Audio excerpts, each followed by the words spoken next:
Going over to the Cultural Pod podcast, you have the Doordash driver that was stabbed by a beggar after he was actually trying to help him.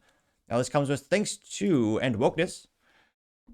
And he says, quote, Doordash driver in Texas felt bad for a beggar, so he got out of his car to buy him something to eat. The man stabbed and carjacked him, which, yeah, now, thankfully, the silver lining situation is the gentleman who was attacked made a full recovery. Unfortunately, little visual disclaimer, though they do censor it, he did have some disfigurement or temporary disfigurement and obviously pain and suffering. And without too much further ado, here's a gentleman here.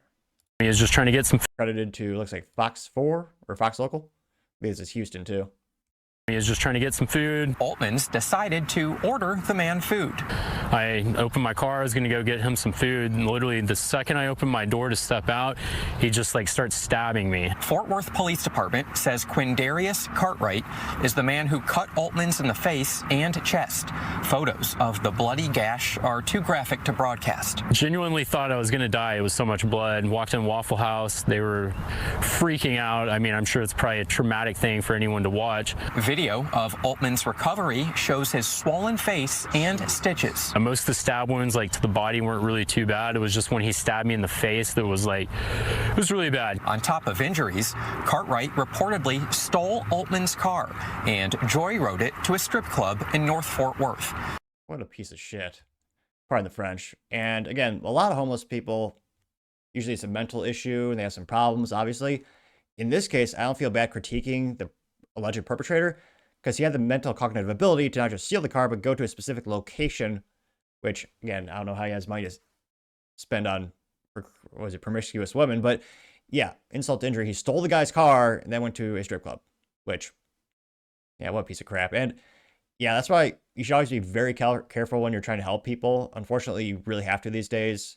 I mean, rule number one, like my parents always told me, if you're trying to help someone in those situations, keep the door closed, which I do to this day.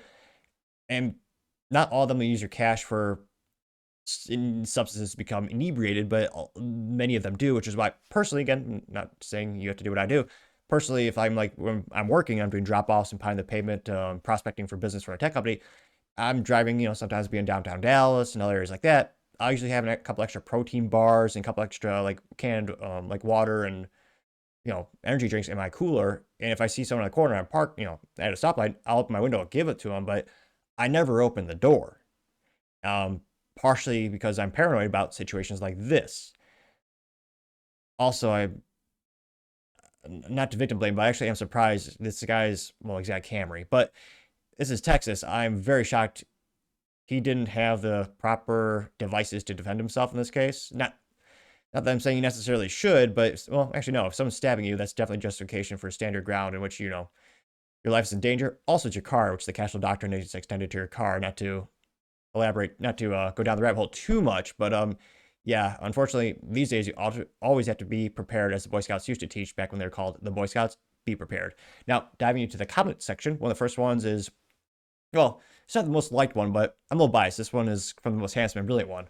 Me, the Topping Show on X, in which I say, quote, WTF, are we becoming California? Getting 3 likes, which isn't a lot. But as Trump would say, those are 3 best likes of all of X. They're the coolest folks that follow the Topping on the Twitter. Hashtag the Topping Show, or a little weird symbol, which that might have been the worst Trump impression you've heard all year, but the year is kind of short. It's only 4 months, but perhaps as an accolade in and of itself. Anti-woke memes did in fact respond in meme form saying, quote, what is Japan doing to prevent crime?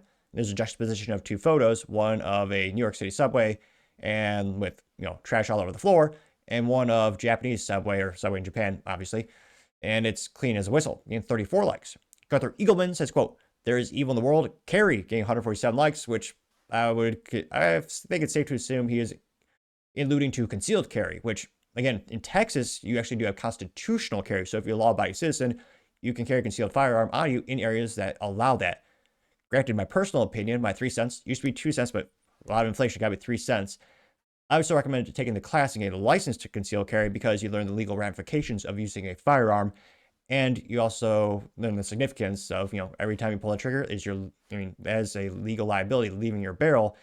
If it hits a bystander, that's still your fault. So to me, the safety is kind of rudimentary in terms of the training part of the course. Most firearm owners are, well apt at that. To me, the legal ramifications as well as the weight of what you're doing in terms of carrying responsibility are why I usually still recommend the class to folks, even though it is no longer required, though my ADHD aside, or elaboration aside. You also have Paul Zazuba saying, quote, "This is a sad reality of humanity. People will use your goodwill as a weapon against you. This guy's lucky he survived, getting 102 likes." Yep. Let's see here. Scrolling down more and more. It got no likes, but I followed this guy because he's more of a contrarian, and I'm trying to keep the comment section, not just an echo chamber. So the assistant to the regional manager, which is obviously a parody of the Office, says, quote, "Damn it, now I want some Waffle House. Glad he's okay to share a story." No likes, but it was an amusing comment, and again, the guy's okay, so I think it's so I don't feel too bad making jokes, but when he said the employees at Waffle House were surprised, I'm like, were they though? I mean, Waffle House is kind of a staple of, shit happens at the Waffle House. I haven't been there for years, so maybe I should go there just for entertainment. Someone by the name of 9-Foot Couch saying, quote, "Quadarius, he just got angry about his name, gave 45 likes." Which I responded saying, quote, "No excuse, LMFAO, look at my name," which, yeah, being named after pizza, or now as an adult, I know it means something else as well. So can't win. As a kid, it was a joke being a pizza. An adult, thanks to the YouTube comments, I know topping means something very different. Sarah Smith says, quote, "Stabbed a man, stole a cart, and drove it to a strip club thinking he wouldn't get caught. What a genius." Gained 56 likes, which, yeah, what was it? That meme from Parks and Recreation? Straight to jail. So, yeah, you do that. For me, I think the legal consequences for doing this should actually be more severe. Not only did he do those crimes, but he took advantage of someone's goodwill. So, again, I'm not sure the legal qualifications would be, or if the judge has that, but has that option. But to me, I actually think the consequences should be more severe. You also have, I'm reading this profile exactly how it's named. Retard Takes says, quote, "Homeless people are typically homeless for a reason, and it isn't economic inequalities. It's either because they're incapable or unwilling to participate in society. Helping them personally is often risking." He gained 205 likes, which, yeah, and it's cliche to say, but a lot of it, I believe, is also mental health and lack of a family or friend structure, and a lot of addicted substances. There are many reasons why they're homeless, and there's a high risk if you try to help them. Again, I still think we should try, but it's also a little difficult if you have ever had an addict in your life. They have to eventually choose to get themselves help. You can't force the help, which is a very painful thing to learn if you ever had that in your family or in your life. Going back more and more, you have Wealth Turtle saying, "No, that's not appropriate."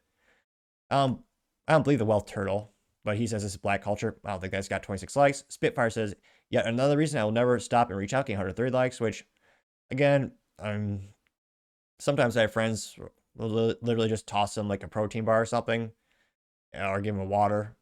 But again, Spitfire is a female account. Yeah, it's one of those things where if I had a female in life, I would almost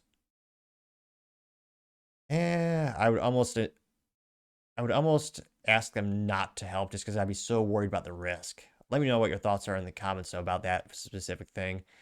But yeah, no, again, thankfully this guy seemed to make a full recovery, but it is sad to see that culturally we see more and more homelessness coming to the United States. Again, I think there are a lot of reasons for that. And I would be curious, what do you think is the best way to help them? I mean, personally, I think that we've seen throughout time, there's nothing more inept or corrupt than the U.S. government. I think in terms of helping the homeless, I think the best thing is local communities, whether it be religious or just us coming together and helping them. And again, sometimes they don't want to be helped. And I think it is a big issue because of the substances. But let me know, what do you think is the best way you could help them out? As always, be fascinated to hear what you have to say.